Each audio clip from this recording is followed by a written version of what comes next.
And once again, welcome to my Oet channel. So today we will have another one role play card, and here you can see this is a local clinic. The nurse's role is you are seeing a 46-year-old patient who had surgery for appendicitis a week ago. Inactivity and past medical history has put him or her at risk of blood clots, so he or she needs heparin injections. These were started in hospital and have been self-administered since the patient was discharged 4 days ago. He or she is concerned about bruising at the injection site, and you have just examined the patient. So this is the scenario, and here you have to think about this is a known case or unknown case. Of course, this is a known case because at last you can see that you have just examined the patient, so already you have introduced with the patient and you got introduction, then you started to examine and now it's already finished. So again you could not tell that I am Rishmi Rajan, one of the registered nurses, something like that. You could not ask the patient name also. So what you have to do, if you see something like this, you have to ask the patient's name during your 3-minute preparation time. How may I address you during the role play? Example, the interlocutor has told, you can call me Williams. Okay, so the patient's name is Williams. You can write it down in the case note, because in the play, I mean the role play card.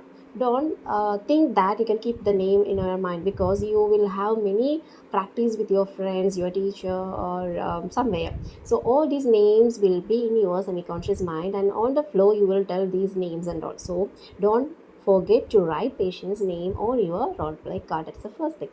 Then, so you can see that you are sitting in a local clinic and the patients come to you, and patient's history is already he has undergone appendectomy a week ago, and there was the risk of blood clot, so he has been in warfarin injection. Now he is self-administering for 4 days, and this is a day patient have more pain and some bruises, so he is coming to you to get some more clarifications and management, and you have examined already. So how you can start? The first task is find out more details about bruising, onset, changes in pain, and explore any other symptoms: fever, shortness of breath, nausea, etc. So this is two questions. So first, what we can start? How we can start? Well, Mr. Williams, thank you for allowing me to examine your bruised area. But no need to worry, we can manage. It's like easy in a easy manner. Before proceeding further, may I get some information from you regarding your health? So that is the first question we will ask. We will give the reassurance and we will ask some more questions. Patient is telling that yes, of course you can. Then we can ask, Mr. Williams, could you please tell me from when it got started, and do you have any changes in the pain level? And what about the symptoms along with these bruises? Do you have any fever, shortness of breath, or any nausea? And keep it in your mind, don't use the word etc. You can use so on, or else you can after shortness of breath you can add and nausea, okay, or nausea, like that.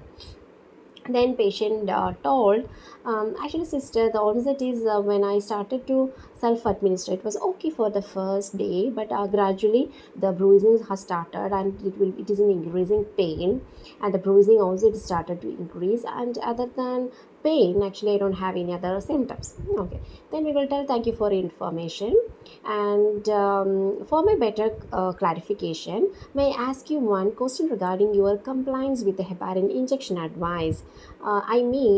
Like the method and the timing of your injection and variations in the injection site. Then the patient is telling that actually I am compliant with the method as per my doctor's advice. That actually I am self-administering in the correct method and at the same time. But what you told me, what you asked me, the variation in injection site, really sister, I forgot that thing because doctor told me to change the site, but I'm giving it the same site. Then we can tell that, oh well, Mr. Williams, now I can clearly understood that this is the reason for your bruise. Then the next question is remind patient of need for injection site variation. So we can tell that for your information, I would like to tell you that it is essential for you to change the site of injection to reduce the risk of trauma to the skin. Of course, this bruise is happened because of the same injection site. Of course, if you are doing this changes of site, the pain also will be relieved and you will not get much pain also. Then, for your further information, I would like to give you strong suggestion. For relieving the bruising, please apply pressure if there is any bleeding, and please avoid rubbing the injection site. So whenever you will do the self-administration of warfarin, please keep it in your mind these points. How does that sound? You can ask, because this is advice, so you can tell, you can ask, how does that sound? Are you okay with that? Do you think you can do that? These all you can, I mean, any of these you can ask. So to prevent bruising, we are giving advice. Okay. For further, I'm strongly suggesting you to prevent further bruising. Please apply pressure if there is any bleeding after injection, and please avoid rubbing the injection site after injection also. Then the next task is stress importance of continuing injections. So then we can ask some question. Do you have any other concern, Williams? Then patient is telling that, sister, actually I am moving around the home and I'm not a bed bound now. So I'm thinking that there is no more needed for this warfarin. May I stop with this one? Then we can tell that, Mr. Williams, I can truly understand your concern, but I would like to tell you that still your activity levels are insufficient, and you are having ongoing risk of blood clots because still you are in post-operative period. So I'm reassuring you that these injections are for short time. It may be only for 30 days as per your doctor's prescription.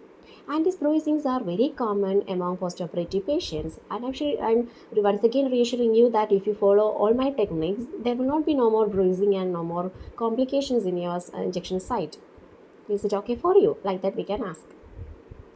Then, then we can tell that after 30 days, please have a GP's consultation so that he can stop your injection. How does that sound? Or you can ask that, is it okay? Are you following me? Is it clear for you? Like that we can ask. And the next one is advice no need for treatment for bruising. That means we are asking, do you have any other clarifications or you need any other questions like that? Patient is telling that, okay sister, I can understand that. I will continue with the medications. But what I can do for these bruises? Then we can tell that, Mr. Williams, I can acknowledge your question, but actually there is no treatment for this bruising. This is self-resolving, and there is no cause for concern also, because this is a common among the administration of warfarin, and without any treatment which will be resolved. And please try to change the injection site. That's only the thing actually you have to do. That's only the thing we have to tell to the patient. Then the next step we can tell that, and Williams, please continue with your injections, and after 30 days please don't forget your appointment, and or else we can tell, please have your appointment with your general practitioner. Then we can ask, tell, I hope I have clarified all your doubts. Do you have any other concern? Then the patient is telling, I don't have any other concern. Then we can tell, okay, Mr. Williams, once again, I'm reassuring you that if you follow all of my advices and all my advices, your problem will resolve and you will not have any other episodes of bruises. And meanwhile, if you need any question, if you have any questions or if you need any assistance, please do not hesitate to contact with us anytime. So that is the conclusion of this role play, because it's a local clinic, so they can make a call and they can get the advices. So this is a role play. I hope it's clear for you. And important thing, in every exam there will be one non scenario, one or two non scenario, but it will be tricky. And easy way, you have just examined the patient. The things is there, that is non scenario. No need for your self introduction. You can start with, well, Mr. Williams, thank you for allowing me to examine your file. Then another one more thing is, if the patient is hospitalized patient and you are talking with the discharge plan, there will be one scenario like that in every exam. There also it is a non case, so no need for your self introduction. You can just start with, Mr. George, how are you? Good morning. How are you feeling now? I came here for discussing with you regarding your discharge plan. So like that we can go. So this is a newly introduced role play. So if you are not familiar with this type of questions, please refer my Telegram group. There I have posted many exam oriented questions. You can search it in the files and in PDF. There will be questions, and even the case note for the letters you can find out there. So I hope it's beneficial for you, and we will meet you with another one informative OIT video. Until then, bye. Take care.